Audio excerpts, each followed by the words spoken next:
The whole concept of preaching is sacrifice for someone else's purification.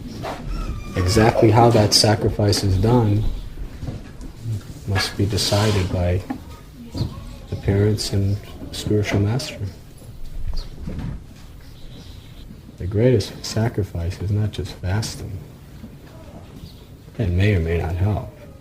But the greatest sacrifice is to give up all your sense gratification 24 hours a day, every day, to set a perfect example for your child. That's the sacrifice of a preacher. Every parent should be an acharya for his child or her children. That is the real sacrifice.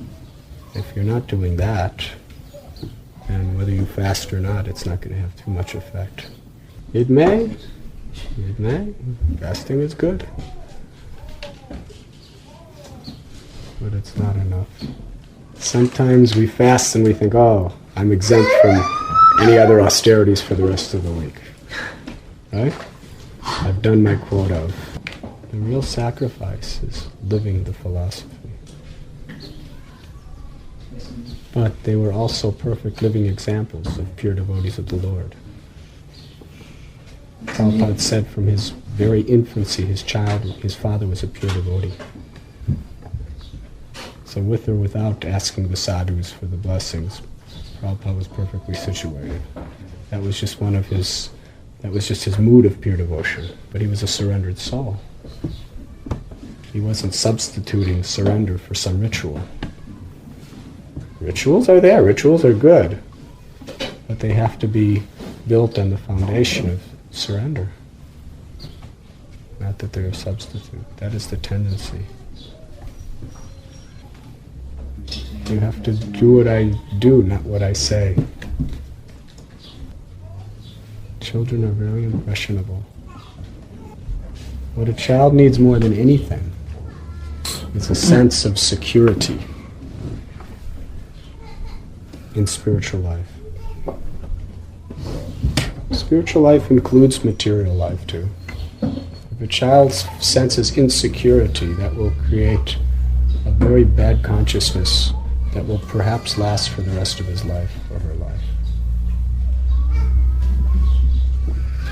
When there's divorce, when there's separation, when there's fighting amongst parents, that creates a very painful insecurity in the child's life.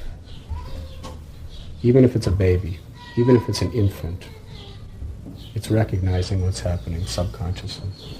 And for the rest of that child's life, it may be very, very difficult for it to ever get over that insecurity that has been invested within him by his own parents. If the child perceives an insecurity in the parent's spirituality, that will also have a tremendous effect in the child's life. May never overcome that. So what does it mean to be a parent? It means to sacrifice. It means whether you like your husband or wife or whether you don't, it's your duty to your child to get along and to stay together. If you don't, that means you have no love for your child. It's all sentimental nonsense.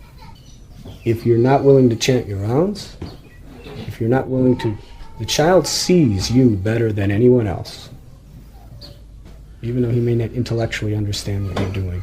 If the child sees that you're not strictly following the principles of Krishna consciousness, that's going to create a tremendous spiritual instability in the child. You're robbing the child, you're depriving it of the opportunity that it deserves. This is what we mean by sacrifice. That you put your husband or your wife, and you put your children, and you put your guru first, and you put yourself last. If you're not willing to do that, if you're living for yourself, for your own feelings, for your own, hard or difficult doesn't come into the picture. That's called sacrifice. And that sacrifice is Krishna consciousness. And that's the expression of love. That's the main problem. It's easy to just blame everybody else. But this is the main problem. We have to understand very scrutinizingly and thoroughly what it means to be a responsible parent. You were listening to Radhanath Swami on devotionalnectar.com.